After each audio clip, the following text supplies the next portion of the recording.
Hey guys, Anthony Fantano here, internet's busiest music nerd. This review is a little late, but you know, it's because I spent all night last night. Love what I'm hearing.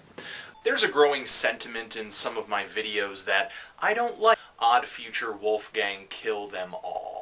And it's really surreal when I'm watching their group of teen rappers, producers, artists, weirdos, so experimental and provoking, coming from kids that are almost half my age. But I am positively, absolutely sure that a lot of you are going to like this. Their Radical tape is a really great introduction to everybody in the group. Haji Beats and Earl show a lot of promise and personality, but easily the shining star out of the group, the guy who is grabbing the most attention, is Tyler, the Creator. His album Bastard is easily the most consistent, well-produced, thematic, and creative out of the whole group. This is one of the most boundary-challenging pieces of hip-hop I've heard in a while. Tyler brings a ton of witty rhymes throughout the entire album. One that stuck out to me right from the very beginning was "Screw you like a ratchet, screw you like a black teen on Judge Hatchet." But there's a lot of darkness here too. Tyler rapping about rape, murder, weird sexual desires, kidnapping, but it all seems a lot like MF Doom or Eminem on the Slim Shady LP, where he's not being serious but kind of just painting this dark villainous character.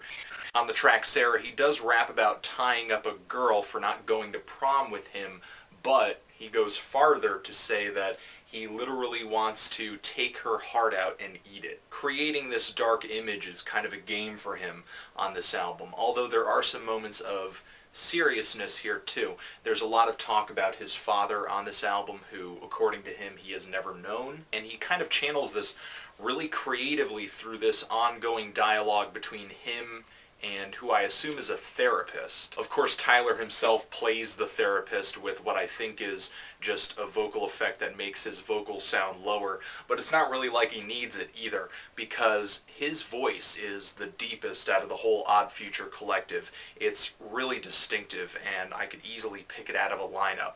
It's gritty, it's bassy, it's just a really dirty vocal. So it's pretty easy to get into Tyler when he's rapping about everything from Animal Planet to Cartoon Network to interracial relationships to Helen Keller. There are a lot of drug references on here too, but that is kind of where the line blurs. It's hard to tell when Tyler is being real and when he is playing this character, because there are a lot of moments on here where he talks about not smoking, not doing drugs, being high on life. In terms of production, there's a lot of interesting stuff on here too. The music gets dark and dramatic on Bastard, really bubbly and odd on the track 7, and very distorted and heavy with the song French. There's even an MF Doom beat on here with the track Odd Toddlers, which I assume the other members of this group also contributed to. That keeps this album really, really intense from start to finish.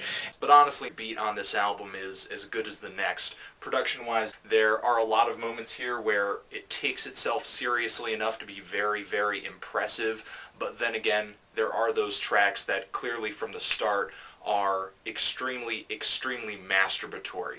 I really wouldn't have it any other way, personally. And I know at first that can seem a little gimmicky, that, oh, they're just being loud to be loud, but there are a lot of abstract meanings and messages and musical subtleties in this thing to be picked up with repeated listens. Overall, to me, the beats, the production on this album are solid. They're untouchable. They're really noisy. They're really disorienting. They paint an ugly background for the ugly character portrayed in the lyric. And things just get weirder from there. The album closes up with Tyler kind of talking with his therapist and concluding that overall he's a good kid, but he's kind of misled. And I believe that to be true. But if I'm to use the music on this thing as a guide, I'm not really worried about him eventually finding his way. This album is intentionally ugly and shocking and horrifying. Ugly isn't supposed to be catchy or properly organized or played at a reasonable volume. Played at a reasonable volume. I kind of felt like I was a mischievous 10-year-old or something, and I got in trouble, and then I got entered into one of those scared straight programs, and then I got screamed at by an inmate for 45 minutes, and now I'm just fearful and paranoid of doing anything bad. But still, I'm really excited to see where Tyler the Creator and Odd Future are going in this odd future. But what do you guys think of this album? Do you love it? Do you hate it? Why? And how do you think rap and hip-hop have been for this past year? Hip-hop of 2010, what's your opinion? What should I review next? And thanks for watching. Anthony Fantano, Tyler the Creator, Bastard, forever.